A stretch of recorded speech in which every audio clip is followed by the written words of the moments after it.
Hello everyone, आप सबका स्वागत है हमारे online platform apex classes edutech में।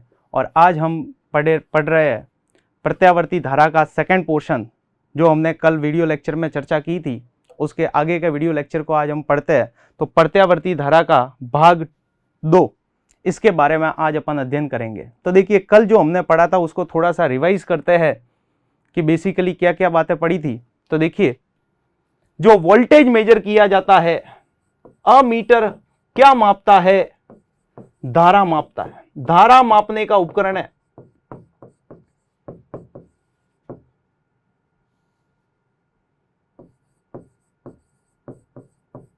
और ये हमेशा कैसे लगता है? श्रेणी क्रम में। कोई भी सर्किट है उसके हमेशा किस में लगेगा? श्रेणी क्रम में लगेगा। जबकि जो वोल्ट मीटर होता है, ये वोल्ट मीटर क्या करता है बच्चों? वोल्टेज मापता है, विभवांतर मापता है। वोल्टेज मापने का उपकरण है। और याद रखना, ये हमेशा समांतर क्रम में लगता है। श्रेणी क्रम, समांतर क्रम, जो अपन 5th चैप्टर में सारी बातें पढ़ते हैं। तो श्रेणी क्रम के अंदर अमीटर लगता है और समांतर क्रम में वोल्ट मीटर लगता है। और ये बेसिकली वोल्टेज और धारा को मापते हैं। तो जो डीसी मापने वाले अमीटर और वोल्ट मीटर होते हैं, यहां पे बहुत ही इंपॉर्टेंट बात आ रही है कि डीसी मापने वाले, एक तो होती है डीसी, एक होती है एसी, जो पिछले वीडियो लेक्चर में हमने चर्चा की थी कि एक डीसी धारा होती है, एक एसी धारा होती है। अब जो पूरी चर्चा कर रहा है वो एसी के बारे में कर रहे हैं। लेकिन जो डीसी होती है उसको मापने के लिए जो अमीटर और वोल्ट मीटर होते हैं, वो आपके एसी मापने में काम में नहीं आते। उनको अगर आप एसी के अंदर लगा दोगे, वो रीडिंग नहीं शो कर पाएंगे। आपने डीसी माप रहा था, कोई बैटरी थी, बैटरी से कुछ करंट निकल रही थी, और उस करंट को मापने के लिए आपने अमीटर जोड़ दिया, वो फटाक से रीडिंग बताएगा। लेकिन दूसरी तरफ अगर उसी अमीटर को हटा करके आपने एसी के अंदर लगा दिया, जो प्रत्यावर्ती धारा का उपकरण लगा हुआ है उसके अंदर लगा दिया, वो रीडिंग शो नहीं कर पाएगा, वो रीडिंग नहीं दे पाएगा। ऐसा क्यों हुआ? क्या कारण है कि डीसी मापने वाले मीटर एसी को नहीं मापते? ये बहुत ही इंपॉर्टेंट और बहुत ही बढ़िया प्रश्न बनता है बोर्ड के पॉइंट ऑफ व्यू से। तो डीसी मापने वाले मीटर एसी को नहीं माप सकते। इसका सिंपल सा मान यह होता है कि जो एसी है उसके एक पूरे चक्र में, एक कंप्लीट साइकिल के अंदर औसत धारा और औसत वोल्टेज कितना होता है? 0 होता है। और आपके जो ये डीसी के अमीटर और वोल्ट मीटर होते हैं, ये डीसी मापने वाले वोल्ट मीटर और अमीटर, ये हमेशा औसत धारा को मापते हैं, औसत वोल्टेज को मापते हैं। क्योंकि अगर आप डीसी की बात करोगे तो डीसी के लिए अगर औसत निकालने की जरूरत ही नहीं है, क्योंकि ये टाइम है, ये करंट है, बिल्कुल सीधा ग्राफ चल रहा है। अगर आप हर जगह पे देखोगे तो हर जगह पे आपको वैल्यू सेम मिल रही है। करंट की वैल्यू एक समान है, ना बढ़ रही है ना घट रही है। तो इसके लिए ये बेसिकली आपकी जो है वो औसत धारा ही है। हर पॉइंट पे देखो, हर पॉइंट पे आपकी औसत धारा सेम है, तो इसीलिए रीडिंग शो कर देंगे। जबकि बात की जाए एसी की, तो एसी बेसिकली जो है वो एकदम फिक्स वैल्यू में नहीं चलती। किसी जगह पे कम है, किसी जगह पे, यहां पे देखोगे रीडिंग अलग आएगी, यहां पे देखोगे रीडिंग अलग आएगी, यहां देखोगे रीडिंग अलग है। तो इसका अगर औसत मान निकाला जाए तो वो औसत तो 0 आता है। तो इसीलिए जो एसी डीसी मापने वाले जो उपकरण होते हैं वो एसी को नहीं माप सकते, क्योंकि एसी मापने वाले जो उपकरण होते हैं वो औसत धारा को मापते हैं और औसत वोल्टेज को मापते हैं। जबकि यहां पे देखा जाए तो एसी जो है, इस एसी का औसत मान ही 0 है। तो आपका जो मीटर है वो मीटर रीडिंग ही शो नहीं कर पाएगा। क्योंकि सिंपल सी बात है कि मान लीजिए ये हमारे पास इस तरीके से मीटर होता है। ऐसा ही होता है जैसे बाइक वगैरह में जो मीटर लगा होता है, इस तरीके से इसके ऊपर कुछ रीडिंग होती है। यहां 1 लिख दिया, 2, 3, 4, इस तरीके से। और यहां पे होती है उसकी नीडल, कांटा होता है। अब लॉजिकली सोचिए, हमारी जो एसी होती है वो क्या एक ही डायरेक्शन में चलती है? नहीं। जो एसी होती है वो तो क्लॉकवाइज और एंटी क्लॉकवाइज दोनों में चलती है, जो पिछले वीडियो लेक्चर में इसको पूरा डिटेल में समझाया हमने। तो क्लॉकवाइज और एंटी क्लॉकवाइज चलती है। अब लॉजिकली सोचो कि मान लीजिए इस मीटर को, ये जो उपकरण था, इसको आपने एसी मापने के लिए लगा दिया। तो लॉजिकली सोचिए कि मान लीजिए कुछ देर के लिए करंट जो है वो पॉजिटिव क्लॉकवाइज चल रही है, तो क्लॉकवाइज जाएगी तो ये जो कांटा है, ये जो नीडल है, वो रीडिंग शो करने का प्रयास करेगी। थोड़ी सी ये ऊपर उठेगी। जैसे ही ये थोड़ी सी ऊपर उठने का प्रयत्न करेगी, वैसे ही वापस से जो करंट है उसकी वैल्यू 0 हो जाएगी और 0 होके एंटी क्लॉकवाइज चली जाएगी। पहले क्लॉकवाइज गई फिर एंटी क्लॉकवाइज गई, तो जैसे ही ये क्लॉकवाइज से वापस एंटी क्लॉकवाइज आएगी तो ये नीडल तो वापस पीछे आ जाएगी। मतलब ये नीडल जो है ये पूरी रीडिंग शो कर ही नहीं पाएगी। क्लॉकवाइज थी तो थोड़ी सी ऊपर गई, जैसे ही थोड़ा ऊपर जाने का प्रयास कर रही थी करंट तो एंटी क्लॉकवाइज होगी। तो क्लॉकवाइज और एंटी क्लॉकवाइज ये बहुत तेजी से हो रही है और इस कंडीशन के अंदर आपकी जो ये नीडल है वो केवल और केवल वाइब्रेट करेगी, इस तरीके से केवल और केवल वाइब्रेट करती रहेगी, रीडिंग शो नहीं कर पाएगी क्योंकि वो क्लॉकवाइज और एंटी क्लॉकवाइज होती जा रही है। क्योंकि प्रत्यावर्ती धारा जो होती है वो कोई कम आवृत्ति की नहीं होती है, इसकी आवृत्ति काफी ज्यादा होती है। अगर मैं इंडिया के पॉइंट ऑफ व्यू से बात करूं कि हमारे इंडिया के अंदर जो आवृत्ति है वो आवृत्ति कितनी है, 50 हर्ट्ज की आवृत्ति है।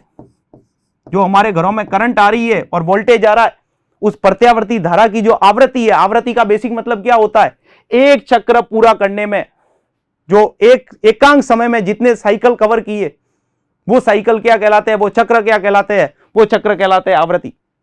और एक सेकंड के अंदर ये 50 हर्ट्ज मतलब 50 सर्कल पूरे कर रही है। एक सेकंड समय का बहुत छोटा हिस्सा है और उसके अंदर ये 50 ऐसे ऐसे साइकिल पूरे कर दिए। तो अब सोच सकते हैं कि कितना स्पीड से ये कांटा इधर उधर हिलेगा।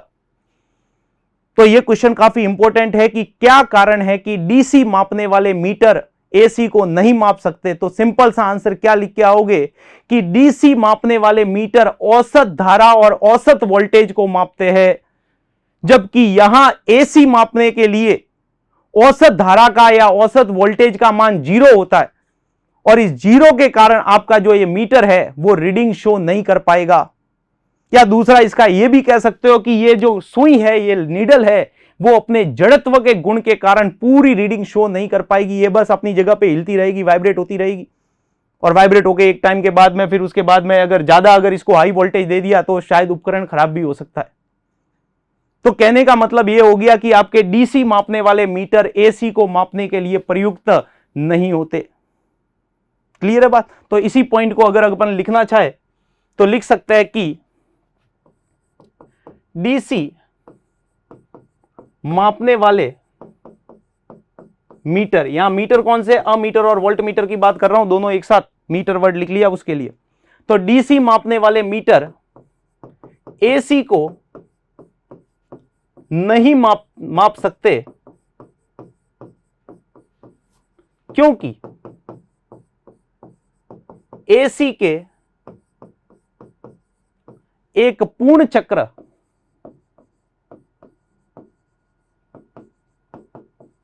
औसत मान 0 होता है, जबकि डीसी मापने वाले मीटर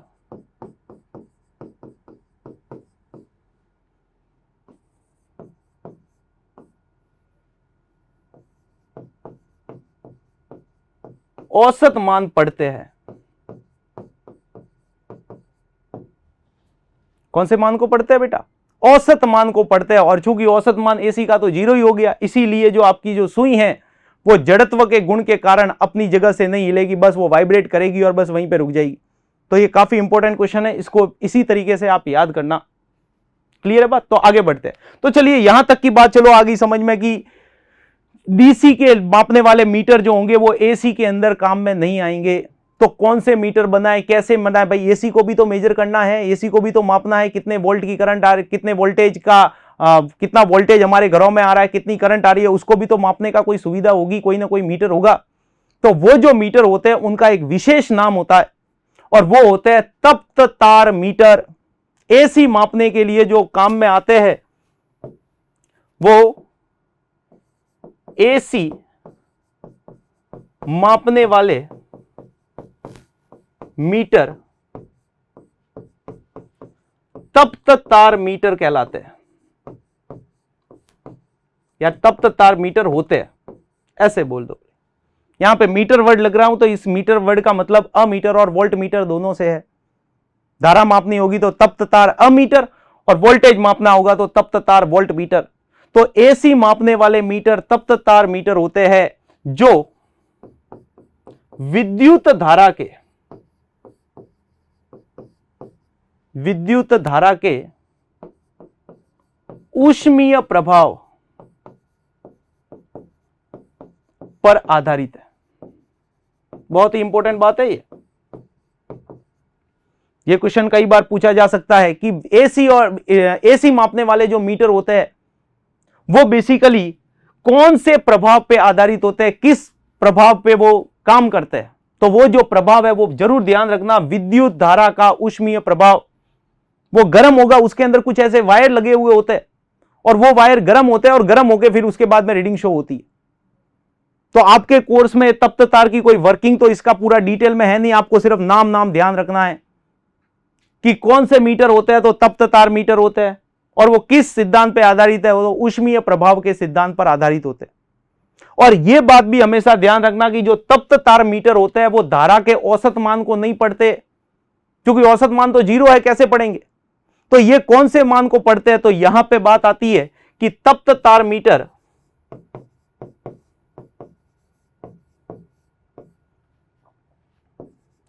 एसी के वर्ग माध्य मूल मान को पढ़ते हैं। बहुत ही इंपॉर्टेंट बात है, क्योंकि इसके अगला टॉपिक वर्ग माध्य मूल मान ही है कि एसी मापने वाले मीटर कौन सी रीडिंग को शो करते हैं, कौन सी रीडिंग पढ़ते हैं। तो ध्यान रखना कौन सी रीडिंग है, वो वर्ग माध्य मूल मान, जिसको अपन आरएमएस कहते हैं, रूट मीन स्क्वायर वैल्यू। वर्ग माध्य मूल मान वो मान जो तप्त तार अमीटर और तप्त तार वोल्ट मीटर के द्वारा पढ़ा जाता है, क्योंकि औसत मान तो 0 है एसी का। तो उसको अपन किससे रिप्लेस करते हैं, आरएमएस वैल्यू से। तो अगला टॉपिक अपना आता है कि वर्ग माध्य मूल मान होता क्या है, कैसे उसको बताते हैं, किस तरीके से उसकी पूरी गणित पढ़ते हैं। तो अगला जो टॉपिक आता है वो है एसी का आरएमएस। आरएमएस की वैल्यू फुल फॉर्म क्या होती है, वर्ग माध्य मूल मान।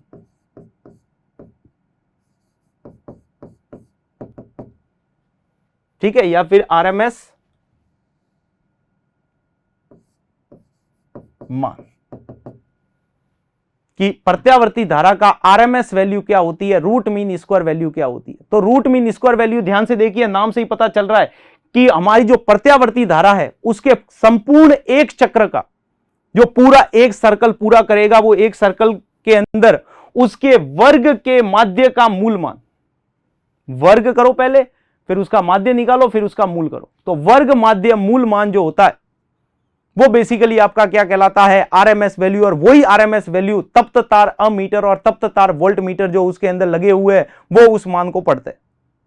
तो देखिए, अगर आरएमएस की बात की जाए तो आरएमएस के फॉर्मूला क्या होता है, उस फॉर्मूले की बात करें तो आई आरएमएस, अगर करंट निकालनी है आपको तो आई आरएमएस, ध्यान रखिएगा, आई आरएमएस वगैरह जो है ये अपन कंप्लीट साइकिल की बात करते हैं, पूरे एक चक्र की बात की जा रही है। तो चक्र की बात करेंगे तो औसत लेना है, तो औसत कैसे लेते हैं, 0 से लेके टी तक I square D T divide by 0 से लेकर टी तक डी टी, और इसका कर दो रूट। ये आरएमएस का फॉर्मूला है। देखिए आपने क्या किया, वर्ग किया, ठीक है, फिर माध्य भी निकाला, समय का भाग दे दिया, क्योंकि समय के सापेक्ष धारा बदल रही है तो जिसके सापेक्ष बदल रहा है उसका भाग देना। तो वर्ग किया, उसका माध्य निकाला और उसका मूल ले लिया, वर्ग मूल ले लिया, तो इसी को बोलते हैं वर्ग माध्य मूल मान, आई आरएमएस। और इसी तरीके से अगर वोल्टेज की बात करूं तो वी आरएमएस क्या हो जाएगा, बस इसी तरीके से एक और फॉर्मूला बनेगा, रूट लगाओ, समाकलन करो एक पूर्ण चक्र का 0 से लेके टी तक, आई की जगह पे क्या आ जाएगा, वी स्क्वायर डी टी, और समाकलन 0 से लेके टी तक डी टी, खत्म। ये दो फॉर्मूले काम में आएंगे वी आरएमएस और आई आरएमएस निकालने के। तो वर्ग माध्य मूल मान बेसिकली होता क्या है कि एक प्रत्यावर्ती धारा के कंप्लीट चक्र में, पूरे एक चक्र में, क्योंकि कंप्लीट सर्कल के लिए ही होता है, ये कंप्लीट साइकिल के लिए होता है, एक चक्र के लिए।